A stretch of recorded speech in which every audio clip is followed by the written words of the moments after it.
आज हम लोग जीवन विज्ञान में क्रम विकास का अध्ययन करेंगे। यह जीवन विज्ञान का चौथा अध्याय है 4.8। चौथा अध्याय दो टॉपिक से मिलकर बना हुआ है, क्रम विकास और अनुकूलन। यह 15 नंबर का परीक्षा में आपको आएगा। इसके पूरे प्राप्तांक जो है 15 नंबर है। तो चलते हैं, हम लोग क्रम विकास पढ़ाते हैं। तो सबसे पहले तो ये जानिए क्रम विकास होता क्या है। जो हमारा बोर्ड कहता है कि समय के साथ जीवन रूपों में होने वाले क्रमिक परिवर्तन को क्रम विकास कहते हैं। अर्थात सरल जीवधारियों से जटिल जीवधारियों की उत्पत्ति कैसे होती है, उसे हम क्या कहते हैं, क्रम विकास कहते हैं। विकास जो है पृथ्वी पर जैव विविधता का प्रमुख कारण है। आप दूसरा परिभाषा देखिए, वातावरण के परिवर्तनों के फलस्वरूप सरल जीवधारियों में निरंतर एवं क्रमिक परिवर्तनों के फलस्वरूप जटिल जीवधारियों के उत्पन्न होने की क्रिया को क्रम विकास कहते हैं। आपको समझ में आया होगा कि कैसे अभी वर्तमान समय के कैसे जटिल जीवधारी उत्पन्न हुए सरल जीवधारियों से, उसे हम क्या कहते हैं, क्रम विकास कहते हैं। तो क्रम विकास में सबसे पहले आता है पृथ्वी की उत्पत्ति। तो आज से 4.6 बिलियन वर्ष पहले पृथ्वी की उत्पत्ति सूर्य के टूटने से हुई थी। चूंकि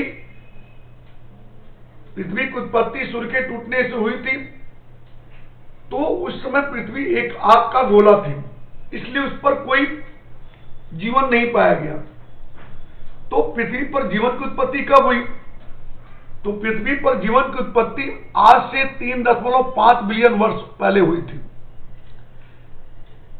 1 करोड़ बराबर 10 मिलियन होता है, अब जानिए। चलिए, तो पहला टॉपिक अब जो हमारे कोर्स में है, पृथ्वी पर जीवन की उत्पत्ति। पृथ्वी पर जीवन की उत्पत्ति के संदर्भ में अनेक मत दिए गए हैं। उसमें जो सर्वमान्य मत जो है वह हम अध्ययन करेंगे, जो हमारा बोर्ड भी बोलता है। उसी पर पृथ्वी पर जीवन की उत्पत्ति कैसे हुई, इसके संबंध में अनेक मत प्रचलित है। सर्वमान्य मत ओपरिन तथा हेल्डेन ने दिया था, हाल्डेन ने, जिसे जीवन की जैव रासायनिक उत्पत्ति भी कहते हैं। जीवन की जैव रासायनिक उत्पत्ति अर्थात रासायनिक पदार्थों से जीवन की उत्पत्ति, जिसे मिलर एंड उरे ने अपने प्रयोग में 1953 में प्रमाणित किया। तो सर्वप्रथम 4.6 बिलियन वर्ष पहले पृथ्वी का जन्म सूर्य के टूटने से हुआ था। उस समय पृथ्वी एक आग की गोला थी, जिस पर अनेक तत्व पाए जाते थे, लेकिन क्या परमाणु स्वतंत्र अवस्था में पाए जाते थे। प्रचंड ताप के कारण ये तत्व क्या आपस में संयोग नहीं कर पाते थे। पृथ्वी धीरे धीरे ठंडी होने लगी, जिसके कारण भारी तत्व केंद्र की ओर तथा हल्के तत्व जो होकर विस्थापित होते चले गए परिधि की ओर, जिससे आदि ऑक्सीजन विहीन वायुमंडल की रचना हुई। आदि वायुमंडल में ऑक्सीजन नहीं पाई जाती थी। पुनः पृथ्वी के ठंडा होने के कारण तत्वों के स्वतंत्र परमाणु आपस में संयोग कर हाइड्रोजन, नाइट्रोजन, जल, oxygen, carbon dioxide, methane, ammonia आदि का निर्माण किए। संभवतः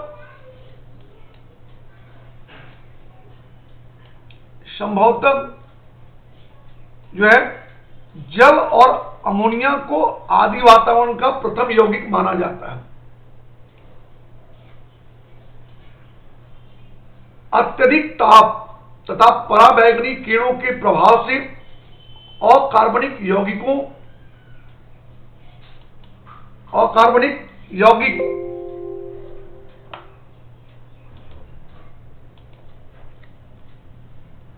आपस में संयोग कर सरल कार्बनिक यौगिक जैसे सरल शर्करा, अमीनो अम्ल, ग्लिसरॉल, वसी अम्ल आदि का निर्माण किया। यह आपको समझ में आया कि सबसे पहले परमाणु स्वतंत्र हुए तो सरल अणुओं का निर्माण हुआ, जैसे आपको बताया मैंने, हाइड्रोजन, नाइट्रोजन, जल। तो हम मानते हैं, माना जाता है कि जल और अमोनिया आदि वातावरण का पहला यौगिक था। तो अब अकार्बनिक यौगिकों से कैसे कार्बनिक यौगिक बना, तो उसके बारे में मत है कि सूर्य के पराबैंगनी किरणों के प्रभाव से तथा अत्यधिक ताप के कारण अकार्बनिक यौगिक आपस में संयोग कर सरल कार्बनिक यौगिक जैसे सरल शर्करा, अमीनो अम्ल, ग्लिसरॉल आदि का निर्माण हुआ।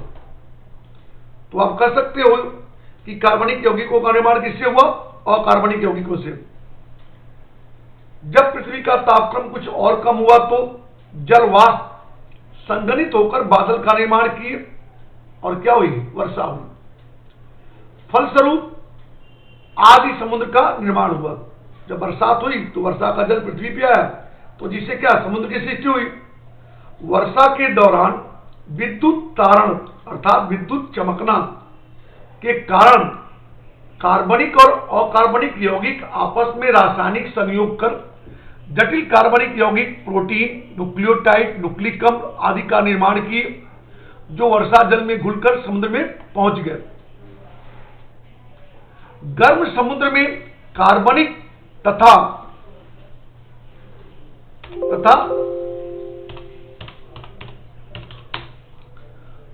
अकार्बनिक यौगिकों के इस जटिल मिश्रण को गर्म तनु सूप, हार्ड डाइल्यूट सॉल्ट का हाल्डेन ने क्या बोला? Hard dilute salt. ये आपको पूछा जाएगा परीक्षा में कि हार्ड डाइल्यूट सॉल्ट से क्या समझते हो। तो आदि समुद्र में या गर्म समुद्र में कार्बनिक और अकार्बनिक यौगिकों के मिश्रण को हम क्या बोलते हैं? Hard dilute salt. उसके बाद क्या हुआ?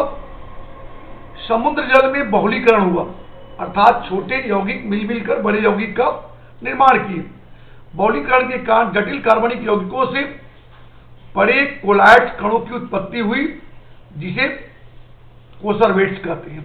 परिभाषा में भी पूछा जाएगा कोसरवेट्स किसे कहते हैं। तो हार्ड डाइल्यूट सॉल्ट से बहुलीकरण के कारण बने बड़े कोलाइड्स को क्या बोलते हैं? कोसरवेट। कोसरवेट से ही प्रथम कोश की जीव रचना माइक्रोस्फीयर तथा फिर न्यूक्लिक अम्ल युक्त रचना प्रोटोसेल या प्रोबियांड की उत्पत्ति हुई।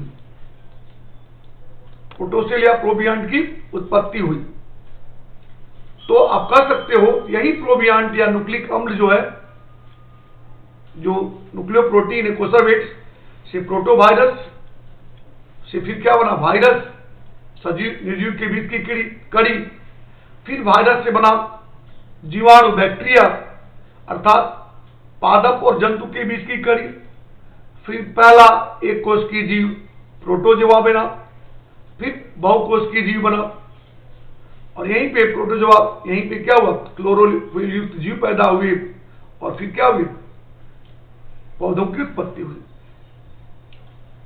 तो अब हम समझ रहे हैं कि आपको ये बात समझ में आई होगी कि पृथ्वी की उत्पत्ति कैसे हुई, पृथ्वी पर जीवन की उत्पत्ति कैसे हुई।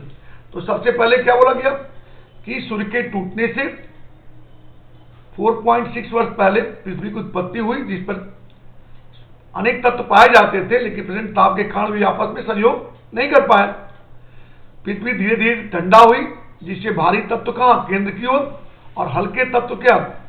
हल्के तत्व ऊपर या बोल सकते हो परिधि की ओर विस्थापित हो गए, जिससे आदि ऑक्सीजन विहीन वायुमंडल की रचना हुई। फिर पृथ्वी और ठंडा हुई और स्वतंत्र परमाणु आपस में संयोग कर सरल अणुओं का निर्माण किए। फिर अकार्बनिक यौगिक आपस में पराबैंगनी किरणों के प्रभाव से आपस में संयोग कर सरल कार्बनिक यौगिक जैसे शर्करा, अमीनो अम्ल, ग्लिसरॉल, वसीय अम्ल आदि का निर्माण किए। जब पृथ्वी और कुछ ठंडा हुई तो जलवाष्प क्या हुआ, संघनित हुआ और उससे बादल बने, और बादल बनने के बाद क्या हुआ, बरसात हुई। बरसात के फलस्वरूप समुद्र का निर्माण हुआ। तो वर्षा के दौरान ही विद्युत विकर्षण बोल सकते हो, या विद्युत तारण के फलस्वरूप कार्बनिक और अकार्बनिक यौगिक आपस में संयोग कर जटिल कार्बनिक यौगिक जैसे प्रोटीन, न्यूक्लियोटाइड, न्यूक्लिक अम्ल आदि का निर्माण किए, जो वर्षा जल में घुलकर कहां पहुंच गया, गर्म समुद्र में पहुंच गया। गर्म समुद्र में कार्बनिक और अकार्बनिक यौगिकों के मिश्रण को ही क्या बोलते हैं, हार्ड डाइल्यूट सॉल्ट कहते हैं। हाल्डेन के द्वारा, हाल्डेन ने कहा था इसको। अब इन हार्ड डाइल्यूट सॉल्ट में बहुलीकरण होता है। बहुलीकरण के फलस्वरूप जटिल कार्बनिक यौगिकों के बड़े बड़े कोलाइड्स का निर्माण हुआ, जिसे क्या बोलते हैं, कोसरवेट कहते हैं। कोसरवेट से फिर क्या बना, माइक्रोस्फीयर। माइक्रोस्फीयर से फिर न्यूक्लिक एसिड युक्त रचना प्रोटोसेल या प्रोबियांड का निर्माण हुआ, और फिर क्या हो गया, धरती पे नए जीव की उत्पत्ति हो गई। धन्यवाद।